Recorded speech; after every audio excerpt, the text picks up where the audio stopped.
soy JTP ordinaria de Antropología de la región pampeana y JTP también de Antropología Social Argentina y de Taller 2 de Investigación Social. Bueno, actualmente en lo que es el ámbito de la extensión estoy trabajando en un proyecto con la escuela número 11 Hipólito Yrigoyen de la localidad de Hinojo, con la que veníamos teniendo contactos por otras temáticas. Y hablando un poco de las problemáticas de la escuela y demás, ellos se encontraban con obstáculos a la hora de resolver conflictos entre los chicos y sus familias que tenían que ver con hechos de discriminación. Iniciaban con que por ahí comentarios o dichos teñidos de prejuicios y de estigma que tenían que ver con orígenes étnicos principalmente. Cercana a la localidad de Hinojo está Colonia Hinojo, que es una de las colonias alemanes del Volga que existen en la Olavarría, y este hecho vinculado a la etnicidad y a la identidad de decirse, bueno, nosotros somos rubios, ustedes no lo son, nosotros tenemos este origen, ustedes no lo tienen. Eso en los últimos años se veía como exacerbado en distintos conflictos o situaciones concretas en la escuela, y ellas sentían que no se encontraban no contaban con las herramientas necesarias como para resolver ese tipo de conflictos o trabajarlos en el aula a partir de la aceptación de la diferencia, de la diversidad.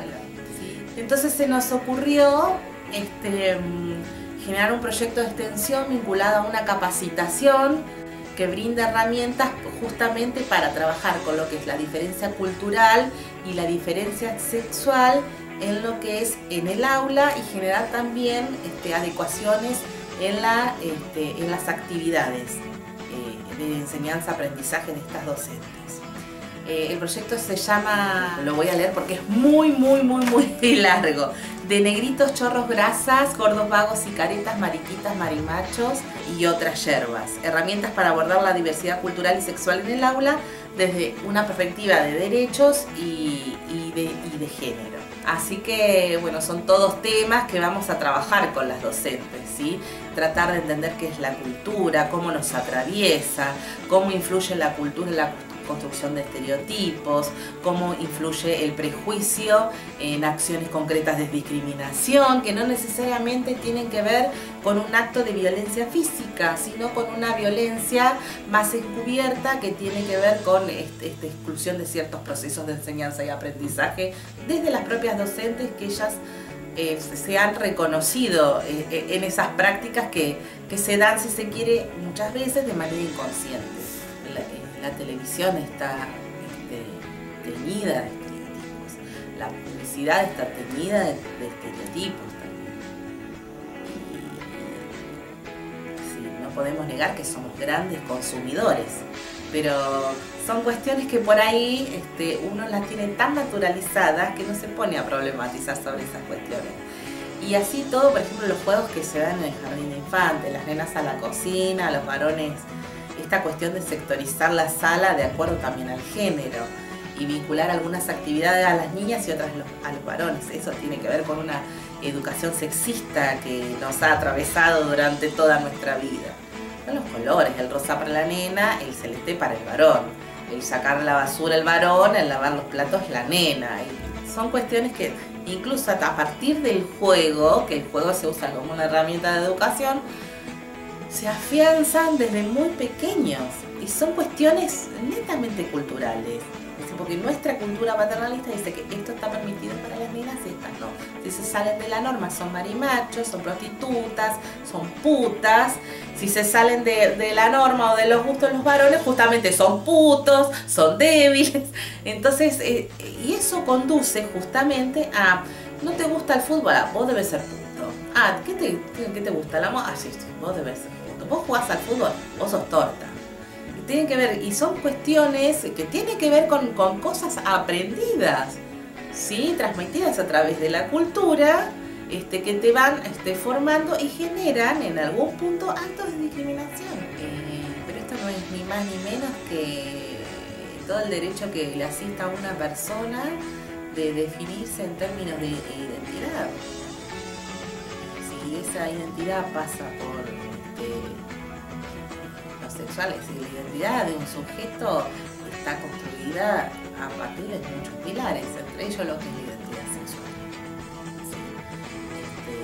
El ser mujer y el ser varón,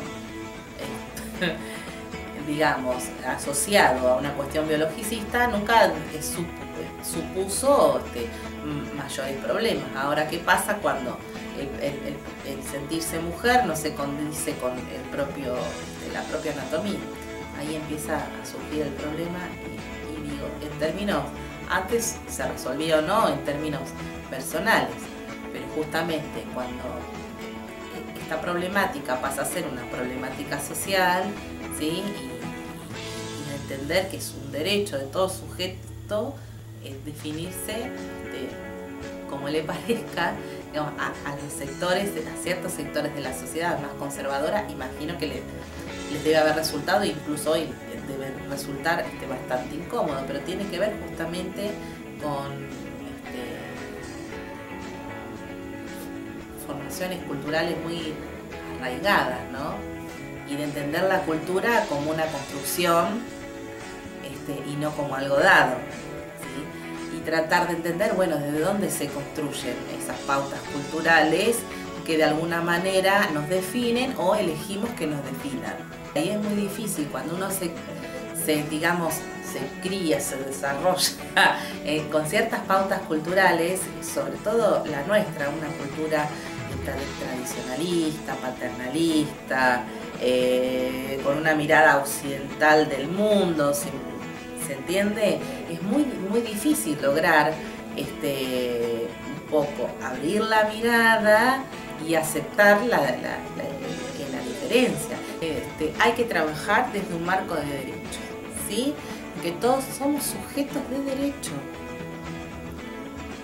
¿sí? Me asiste tal derecho de sentirme de determinada manera, me asiste otro derecho de pensar y decir tal y cual cosa.